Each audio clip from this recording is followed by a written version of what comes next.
Hey guys, what's up? It's Matt. The year is 2022. The month is April. It's mid-April right now. I've had some friends recently asking me about what I would recommend for peripheral devices to go with their brand new gaming PC that they're working on or have built or have. Things that I would recommend so that they're not spending $120, $200 per item. Did I know anything good? Thing is, I think I do, and these are of course going to be my opinion, so you may disagree with some of these, but I'm going to run through a quick list of things that I think are both good and affordable, with a few options mixed in there also. Headsets to me is the easiest one to tell you that I recommend the G435. I think the G435 is not only light, simplistic, multi-purpose, amazing, but it holds a good charge. It's super comfortable to wear when you're gaming, and it's so simple to be able to just plug it in and go. It's definitely the only one right now that I would recommend somebody go with if they're not looking to spend a lot of money. When it comes to mice, there's really two options I kind of bounce around with. It depends on if you're okay with that $50 price range, and if you are, the glorious Model O hands down is the choice I would make. It's just a fantastic mouse.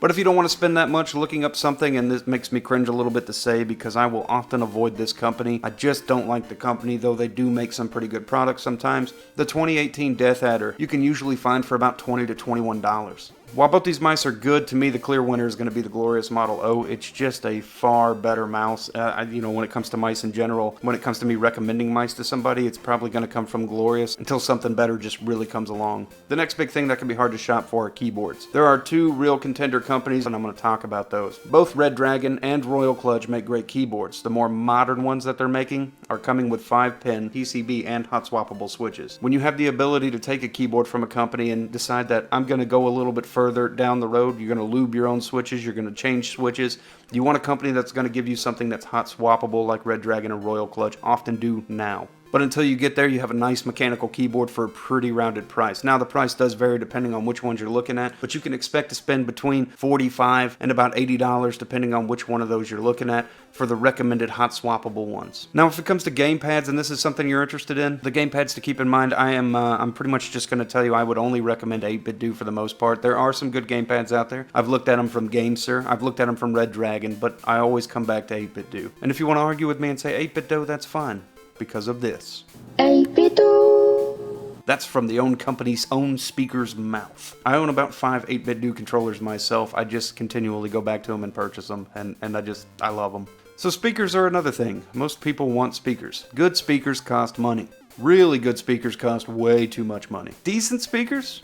You can get some pretty decent speakers for some pretty decent price ranges. Now the one I would recommend is a little over what I would offer to recommend in general, because they are a little bit pricier, but you get a lot out of them, and that's the Edifier Luna Eclipse. They cost around 150 bucks. They come with a remote control. They are Bluetooth capable, so you can connect to them and treat them like bookshelf speakers. But really all we do with them is keep them plugged into the second PC over there, and they are fantastic. I've loved these speakers. They get loud, they have a good range, they have good bass, they have good mids, good highs. They're just enjoyable speakers to have. But $150 can be pretty expensive for somebody that just wants something that looks nice and sounds alright. Now the budget option I would recommend you to look at if you really wanted to save a few bucks, kind of limits your ability for stylization too. It's the Bestisan speakers, and I've looked at these and I find them very comparable in sound. While they're not the most elite speakers out there, they're pretty decent speakers, and if you're not looking to spend a lot of money on speakers, they might be a great option to give you a full wholesome sound. How good is something going to sound for a pretty affordable price range? These are definitely on the top of my list for that, when it comes to not spending a bunch of money and getting something pretty decent out of it.